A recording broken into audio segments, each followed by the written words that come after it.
Hello बच्चों, आज हम लोग सिटिंग अरेंजमेंट का सेकेंड लेक्चर है। पहले क्लास में बहुत प्रॉब्लम भी करा था हम लोगों ने, कंसेप्ट सब समझे थे, और आज प्रॉब्लम्स करेंगे फिर आगे सिटिंग अरेंजमेंट पर। पजल टेस्ट रीजनिंग का सबसे इम्पोर्टेंट चैप्टर में से एक है, और एसएससी, बैंक, रेलवे, डीएसएसबी सब एग्जाम्स के लिए बहुत काफ़ी इम्पोर्टेंट है। और इवन बीएड वगैरह, डीएसएसबी या बीबीए है, बीसीए है, 12th के बाद जो बीजीएमसी है, क्लैट है, सब इंट्रेंस के लिए जो है ये बहुत इंपॉर्टेंट है। Even MBA entrance, MCA entrance वगैरह में भी काफ़ी प्रॉब्लम्स आते हैं सिटिंग अरेंजमेंट के। ठीक है बच्चे, और ये बड़ा प्रॉब्लम होता है। देखिए जैसे आपके सामने एक प्रॉब्लम लिखा है हमने। अब ये डायरेक्शंस दिया गया है और उसी डायरेक्शंस के बेसिस पर जो है 5 क्वेश्चंस है। ऐसा ही एग्जामिनेशन में आता है। एक इन्फॉर्मेशन रहेगा आपके पास, इन्फॉर्मेशन के नीचे जो है दिए गए क्वेश्चंस होंगे, उसी इन्फॉर्मेशन के बेसिस पर उन क्वेश्चंस को आपको सॉल्व करना है। ठीक है बच्चों, तो पहले एक बार क्वेश्चन देख लेते हैं हम लोग। डायरेक्शन क्या है क्वेश्चन 1 to 5 के लिए? स्टडी द फॉलोइंग इन्फॉर्मेशन, नीचे वाले इन्फॉर्मेशन को आप पढ़ें and answer the questions that follow, और जो प्रश्न नीचे दिए गए हैं उसका आंसर दीजिए। ठीक है, करा 11 स्टूडेंट्स ABCDEFGHIJK 11 बच्चे हैं जिनका नाम दिया हुआ ए से लेकर के तक, are sitting in the first row of the class facing the teacher. वो पहले पंक्ति में बैठे हुए हैं टीचर को फेस करते हुए। ठीक है बच्चे, तो सबसे पहले आप ये लिख लें, सबसे पहले आप ये लिख लें 11 बच्चे हैं, A B C D E F G H I J और K, ए से लेकर के तक ये 11 बच्चे हैं।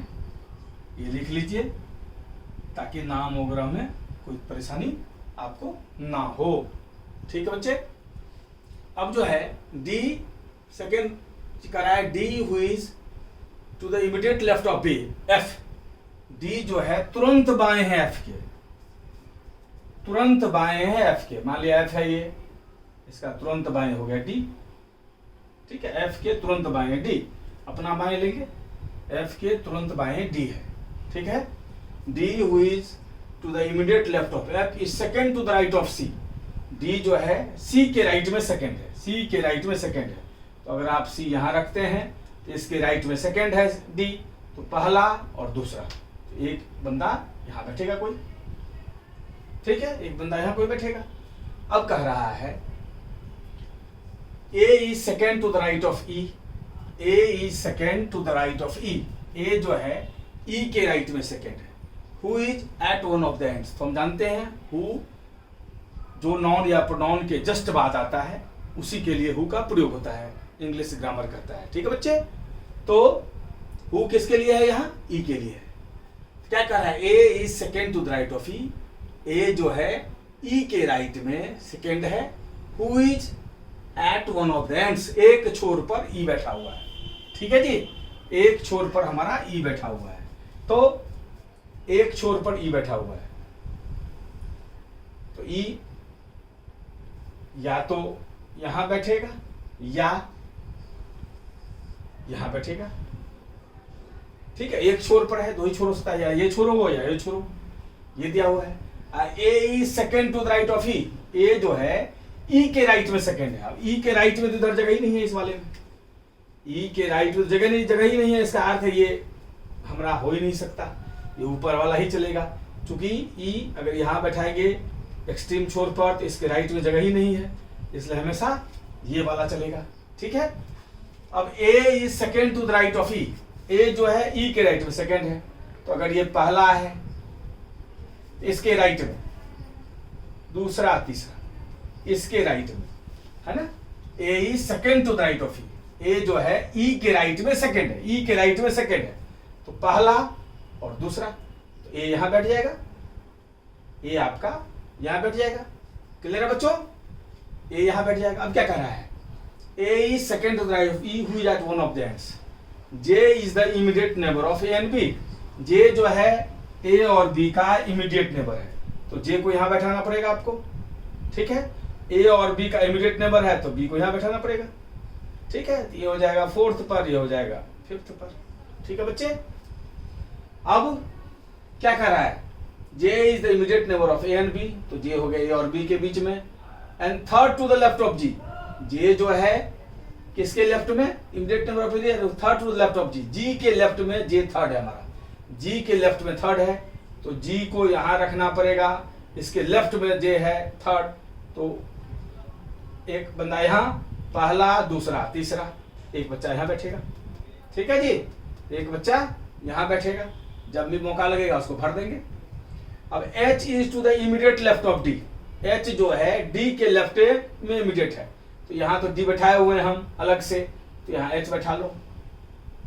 ठीक है, H is the to the immediate left of D।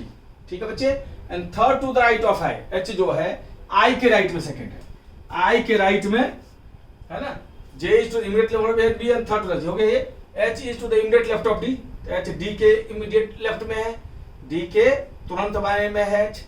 ठीक है, and third to the right of I, H जो है I के राइट में थर्ड है, तो I अगर तुम यहां रखते हो तो पहला दूसरा तीसरा, उसको छोड़ के गिनते हैं, I के तीसरे राइट में है ये, तो पहला I को छोड़ गिनेंगे, पहला दूसरा तीसरा। ठीक है, मतलब ये बंदे इतने हैं। ठीक है, हो गया, इतना ही दिया हुआ है आपको। अब देखिए, शुरुआत तो सीरीज को आपको ई से ही करना है, शुरुआत ई से ही करना है, और बंदे कितने हैं, 11 हमारे पास, तो 1 2 3 4 5 6 और 7 जगह तो हो गया। अब इधर कितना जगह बचता है आपके पास, 8 9 10 और बंदे हैं 11 जगह में इसी बैठाना हम, इतने बंदे हैं। अब इन बंदों के लिए इधर तो जगह है नहीं, तो इस साइड ही बैठाओगे तुम, इस साइड कितने बंदे हैं, 4 1 5 जो हो गया 6 बंदे को बैठाना है आपको 6 बंदों को बैठाना है। अब 6 बंदों के लिए जगह इधर ही है आपके पास, तो यहां अगर आप आई रखते हैं, यहां अगर आप आई रखते हैं, ठीक है, यहां बीच में गैप हो गया तो जी हो गया, और CHDF, CHD और F हो गया, सारे बैठ गए। अब इसके बाद जो है आपका कौन सा इसमें बचा है, इसमें बचा है हमारा K नहीं आया है, इसमें K नहीं आया है, K के लिए एक जगह ये खाली है सेकंड वाला, यहाँ K हो जाएगा। ठीक है बच्चे, ये हमारा फिगर बैठ गया, क्लियर है, ये हो गया E K A J B I G C H D F, ये सिटिंग अरेंजमेंट हो गया, बैठ गया। आप सवालों का जवाब देते हैं। पहला प्रॉब्लम क्या पूछ रहा है, Who is sitting in the middle of the row, पंक्तियों के बीच में कौन बैठा हुआ है, तो पंक्तियों के बीच में कौन बैठा हुआ है, ये हो गया 3 2 5 इधर से गया, 5 इधर से गया, आई बैठा हुआ है। ठीक है जी, 5 इधर से 5 इधर से, और ये बीच में बैठा हुआ है छठा, तो आई बीच में है, आई बीच में है, तो इसका उत्तर क्या हो जाएगा, Who is sitting in the middle of the row, पंक्ति के बीच में क्या है, आई, आई कौन सा ऑप्शन है, तो डी आंसर हो गया। ठीक है बच्चे, अब कह रहा है which of the following groups of friends is sitting to the right of G, G के राइट में कौन बैठा हुआ है, तो G के राइट में CHDF है, G के राइट में कौन है, CHDF, तो CHDF सेकंड वाला है, CHDF B है ये, तो B आंसर CHDF। ठीक है, third number, which of the following statement is true, निम्नलिखित में से कौन सा स्टेटमेंट सही है, in the context of above sitting arrangements. ठीक है जी, ऊपर वाला जो सिटिंग अरेंजमेंट हुआ है आपका, उसके कंटेक्स्ट में कौन सा अरेंजमेंट सही है। पहला कर रहा है there are 3 students sitting between D and G, D और जी के बीच 3 बच्चे हैं, डी और जी के बीच 2 ही बच्चे हैं, डी और जी के बीच, पहला गलत है। दूसरा के इज बिटवीन ए एंड जे, के ए और जे के बीच में है, के ए और जे के बीच में है, ये भी गलत है, के ई और ए के बीच में है। C B is sitting between J and I, B J और आई बिल्कुल सही है, बी जो है जे और आई के बीच में बैठा हुआ है, तो सी हमारा उत्तर हो जाएगा, B is sitting between J and I, B J और आई के बीच में बैठा हुआ है। क्लियर बच्चों। फोर्थ नंबर, करा in the above sitting arrangements, करा ऊपर वाले सिटिंग अरेंजमेंट्स में which of the following statements, निम्नलिखित में से कौन सा स्टेटमेंट जो है इस सुपरफ्लुअस, सुपरफ्लुअस क्या होता है, मोर देन रिक्वायर्ड, सुपरफ्लुअस का अर्थ क्या होता है, मोर देन रिक्वायर्ड। सुपरफ्लुअस का अर्थ होता है मोर देन रिक्वायर्ड, मतलब जरूरत से ज्यादा, जिसको हिंदी में बोलते हैं फालतू। तो क्या सवाल पूछा आपसे, in the above sitting arrangement, ऊपर वाला जो सिटिंग अरेंजमेंट है, which of the following statement superfluous, कौन सा स्टेटमेंट जो है जरूरत से ज्यादा है। अब ये कौन सा स्टेटमेंट जरूरत से ज्यादा है, देखिए सबका प्रयोग किया हमने, इवन एक लास्ट में आखिरी जो है एक जो गैप था वो जो छूट गया था उसमें से भरे हैं चुन के, ठीक है जी। बाकी तो इसलिए इसका अर्थ है एक एक स्टेटमेंट, एक एक जो है 1 से लेकर 5 तक जितने भी स्टेटमेंट में है सबका प्रयोग हुआ है, इसलिए कोई भी इसमें सुपरफ्लुअस नहीं, कोई भी जरूरत से ज्यादा नहीं है, तो नन इज सुपरफ्लुअस। ठीक है, इन प्रॉब्लम्स को सॉल्व करने के लिए सबकी 1 से 5 तक सबकी जरूरत पड़ी है, इसमें किसी के बिना आप उत्तर नहीं निकाल सकते, इसलिए नन इज सुपरफ्लुअस, इसमें से कोई भी सुपरफ्लुअस नहीं है, जरूरत से ज्यादा नहीं है। क्लियर है बच्चों। 5th नंबर, अब करा इफ ई एंड डी, करा अगर ई और डी, सी और बी, ए और एच, के और एफ को इंटरचेंज कर ले, आपस में अदला बदली कर दें, तो which of the pair of students, कौन सा जोड़ा बच्चों का जो है वो अंतिम छोरों पर बैठेगा। ठीक है, ई को डी के साथ बदलने के लिए कहता है, ई को डी के साथ बदलने के लिए कहता है, तो यहां हो गया डी और यहां हो गया ई, ई को डी के साथ, यहां हो गया हमारा ई। ठीक है बच्चों। अच्छा, इसके बाद क्या कर रहा है, सी को बी के साथ, सी को बी के साथ, तो यहां सी हो गया और यहां बी हो गया। ठीक है, इसके बाद कह रहा है सी को बी के साथ, इस ए को एच के साथ, ए को एच के साथ, तो यहां एच हो गया और यहां ए हो गया, एच कहाँ, यहां ए हो गया। इसके बाद के को एफ के साथ, तो यहां के हो गया और यहां एफ हो गया। ठीक है, तो अब बोलता है अगर बदल दिया जाए तो कौन सा जोड़ा जो है, कौन सा जोड़ा जो है अंतिम छोरों पर बैठेगा, मतलब कि कोनों पर बैठेगा, छोरों पर, एट द एंड्स, अंत में कौन जोड़ा बैठेगा अंत में, तो अंत में कौन बैठेगा, डी बैठेगा और के बैठेगा, डी और के बैठेगा अदला बदली के बाद, तो डी और के आंसर हो जाएगा। ये हमारा सी ऑप्शन है, तो सी ऑप्शन टिक कर देंगे, डी एन के। ठीक है बच्चों, इसको ढंग से देख लीजिए, इसी ढंग से हम लोग बैठाते हैं, सावधानी से, थोड़ा टफ होता है ये, लेकिन एक बार सीख लेंगे आप तरीका, तो देखिए हमने कैसे बैठाया है, एक स्टेप जैसे सिखाता गया वैसे वैसे बैठा गया। ठीक है, डायरेक्शन ऑटोमेटिक सेट हो गया, दिखता तो ये कट गया, ये वाला जो है कट गया, ऊपर वाला चला। ठीक है बच्चों, इसी ढंग से ये सॉल्व करते हैं, इसको ढंग से नोट कर लीजिए और वीडियो को बार बार देखिए ताकि हर चीज बढ़िया से क्लियर हो, कहीं कोई कंफ्यूजन ना हो। ठीक है बच्चे, बढ़िया से इसको नोट कर लीजिए।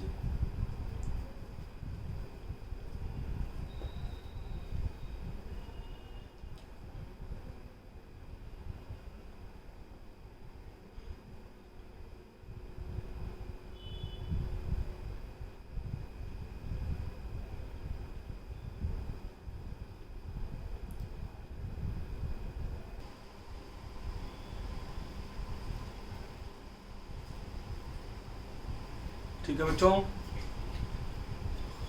नेक्स्ट प्रॉब्लम है, इसमें भी इंफॉर्मेशन दिया गया है और उस पर 5 क्वेश्चंस दिए गए हैं। ठीक है, इसी टाइप के क्वेश्चंस आएंगे एग्जाम्स में आपके, और आप सीखें कैसे सिटिंग अरेंजमेंट किया जाता है। पिछला प्रॉब्लम भी करा था हम लोगों ने, उस पर भी 5 प्रॉब्लम थे और इस पर भी 5 प्रॉब्लम है। देखिए, ये डायरेक्शंस दिया गया है, स्टडी द गिवन इंफॉर्मेशन, नीचे वाले इंफॉर्मेशन को पढ़िए और आंसर द क्वेश्चंस बिलो, और नीचे वाले प्रश्नों का उत्तर दीजिए। क्या है information, 8 persons E F G H I J K L are seated around a square table. 8 व्यक्ति हैं E F G H I J K L जो एक स्क्वायर टेबल के चारों तरफ बैठे हुए हैं, 2 on each side, प्रत्येक साइड में 2 बैठे हुए हैं। There are 3 lady members, 3 lady members हैं, और they are not seated next to each other, वो एक दूसरे के बगल बगल नहीं बैठे हुए हैं। J is between L and F, J जो है एल और एफ के बीच में है।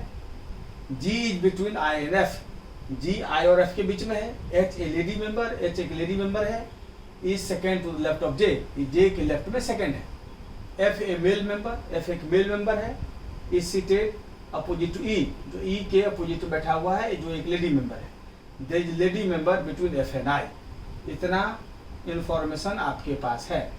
इसमें हम देख रहे हैं 8 बंदे हैं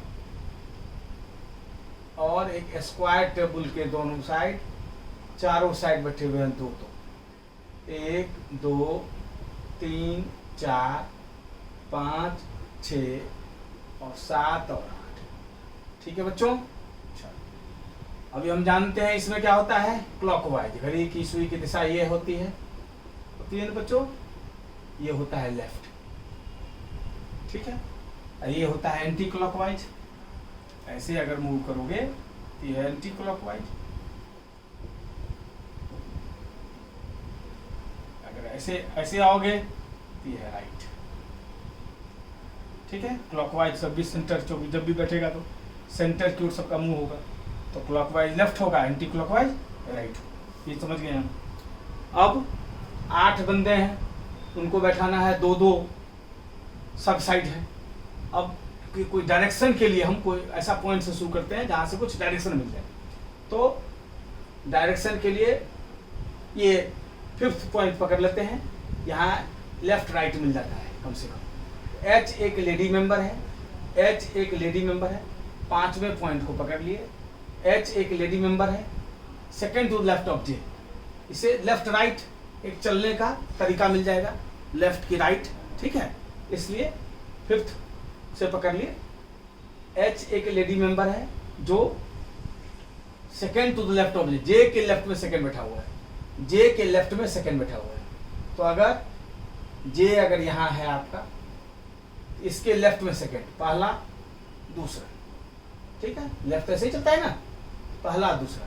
कौन बैठा हुआ है, एच बैठा हुआ है। एच क्या है, एक लेडी मेंबर है, एच एक लेडी मेंबर है, तो यहाँ लेडी लिख लीजिए ताकि कंफ्यूजन ना हो, ये लेडी है एच। ठीक है बच्चे, अब जे के लेफ्ट ये हो गया। अब शुरू से ही पकड़ लेते हैं, तो 8 बंदों को सजाना है, E F G H I जे के एल।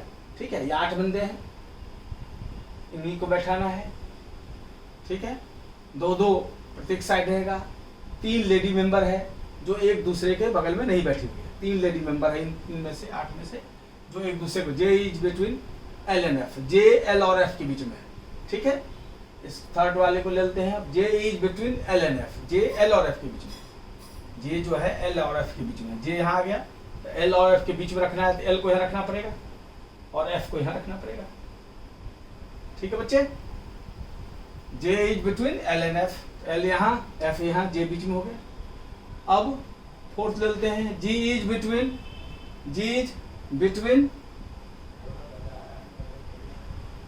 मेल मेंबर, हाँ, G is between I and F, G is between I and F, G जो है और आई एफ के बीच में, जी जो है आई और एफ के बीच में। ठीक है, जी आई और एफ के बीच में, एफ यहाँ हो गया। अब जी आई और एफ के बीच में है, तो जी अगर तुम यहाँ बैठाओगे तो आई को यहाँ बैठाना पड़ेगा। अब जी आई और एफ के बीच में आ गया। ठीक है, अच्छा, एच एक लेडी मेंबर है तो ही है, एच लेडी लिख लिए है, इसी शुरुआती के थे। एफ एक मेल मेंबर है, एफ एक मेल मेंबर है तो लिख लीजिए, एफ मेल है, एफ एक मेल 6 पॉइंट, एफ एक मेल मेंबर है जो बैठा हुआ है ई के अपोजिट, एफ ई के अपोजिट यहाँ बैठ जाएगा, ई के अपोजिट बैठा हुआ है जो एक लेडी मेंबर है, ई लेडी है, यहाँ लेडी लिख दीजिए। ठीक है, अब ये हो गया 6, हो गया 7th, there is a lady member between F and I, and F और आई के बीच में एक लेडी मेंबर, तो एफ और आई के बीच में कौन है, जी, तो जी लेडी मेंबर है। ठीक है, हो गया सब, एक बचा हुआ है, 8 नाम में एक बचा हुआ है, कौन बचा हुआ है देख लीजिए, अब इसमें चुन लीजिए, E F G H I जे के L, E F I ji H के एल, इसमें के नजर नहीं आ रहा, के नजर नहीं आ रहा, तो इसमें यहाँ के हो जाएगा। ठीक है बच्चे, इसमें के हो जाएगा, तो ये हो गया आपका, ये सेट हो गया। ठीक है, समझ गए। सबसे पहले डायरेक्शन के लिए लेफ्ट राइट वाले से शुरू किए। तो लेफ्ट राइट में कौन था, ये 5th पॉइंट में एच एक लेडी मेंबर था जो सेकंड, जे के लेफ्ट में सेकंड है, तो जे को यहाँ बैठा है, इसके बाएं बाएं ऐसे चलता है क्लॉकवाइज, जे के बाएं क्या होगा 1 2 एच लेडी मेंबर है, लेडी लिख दिए, ठीक है। अब इसके बाद जो है फिर शुरू कर दिए, शुरू से ही 8 बंदे को बैठाना है, 3 लेडी मेंबर है, एक दूसरे के बगल में ही है, देखिए 3 लेडी मेंबर हमारा हो गया, एक दूसरे के बगल में नहीं है, एक लेडी ये हो गई, ठीक है, इसके बगल में लेडी नहीं है, और एक लेडी हो गई इसके बगल में नहीं है, सब कंडीशन मीट हो गया, सब बंदे आ गए, 8 बंदे आ गए। क्लियर बच्चे, इस ढंग से सॉल्व करते हैं। अब इसको नोट कर लीजिए आप, और अब प्रॉब्लम देखते हैं। इस पर चार्ट हमारा तैयार है, इसके बेसिस पर प्रॉब्लम देख लेंगे। 6 who among the following is seated between E and H, E और एच के बीच में कौन बैठा हुआ है, ई और एच के बीच में, ई और एच के बीच में के बैठा हुआ है, ई और एच के बीच में कौन बैठा हुआ है, के, ई और एच के बीच में के बैठा हुआ है। के कहाँ है हमारा, अब के इसमें है ही नहीं, के इसमें है ही नहीं, तो नन ऑफ दिस हो जाएगा, ठीक है बच्चे। ई और एच के बीच में, ई और एच के बीच में हमारा क्या है, कौन है, ई कहाँ है हमारा, यहाँ, एच कहाँ है, ये ई और एच के बीच में कौन है हमारा, के है, और इसमें के ऑप्शन नहीं है, के नॉट डिटरमिन्ड हो नहीं सकता। के नॉट डिटरमिन्ड का होता है जब उत्तर हम नहीं निकाल पाते, उत्तर तो हम निकाल लिए हैं, उत्तर हमारा ये है। अब उत्तर अगर ऑप्शन नहीं हो तो उत्तर क्या होगा, नन ऑफ दिस। ये कब होता, अगर उत्तर हम नहीं निकाल पाते तब के नॉट डिटरमिन्ड होता, ठीक है बच्चे। अब 7th नंबर कह रहा है how many persons are seated between K and F, K और एफ के बीच में कितने बच्चे बैठे हुए हैं, के और एफ के बीच में, के और एफ, यहाँ के है यहाँ एफ है, 1 2 3 बंदा बैठा हुआ है। इस साइड से भी लोगे तो 1 2 3 बैठा हुआ है, कितने बंदे बैठे हुए हैं, 3 बंदे बैठे हुए हैं के और एफ के बीच में, के और एफ के बीच में 3 बंदे बैठे हुए हैं, तो ये हो जाएगा सी हमारा third. 8 number who among the following are 3 lady members, निम्नलिखित में से कौन 3 लेडी मेंबर है, तो एक ई है, एक एच है, और एक जी है, ई एच जी, ये लेडी मेंबर है, ठीक है बच्चे। इसका who among the following is immediate left of F, F के इमीडिएट लेफ्ट में कौन है, एफ के इमीडिएट लेफ्ट में जे है, एफ के इमीडिएट लेफ्ट में कौन है, जे है, तो C option J. Which of the following is true about J, J के बारे में क्या सही है, J is a male member, बिल्कुल सही है, J is a male member, ये बिल्कुल सही है, तो 10th का ये हो जाएगा जे इज ए मेल मेंबर, ठीक है बच्चे, J is a male member बिल्कुल सही है, क्योंकि लेडी मेंबर सिर्फ एच, ई और जी है, तो जे मेल मेंबर है, ये बिल्कुल सही है, तो 10th का ये हो जाएगा। देख लीजिए बच्चे, बार बार वीडियो को देखिएगा, हर चीज़ समझ में, और थोड़ा बहुत दिक्कत भी रह गया होगा तो बार बार करने से, बार बार देखने से आप एकदम बिल्कुल क्लियर हो जाएगा, ठीक है बच्चे। इसको नोट कर लीजिए ढंग से, फिर और प्रॉब्लम्स के साथ अगले क्लास में फिर हम लोग मिलेंगे। अभी इन सबों का भी अभ्यास कीजिए आप, फिर अगले क्लास में और प्रॉब्लम्स करेंगे इस पर, ठीक है बच्चे। धन्यवाद।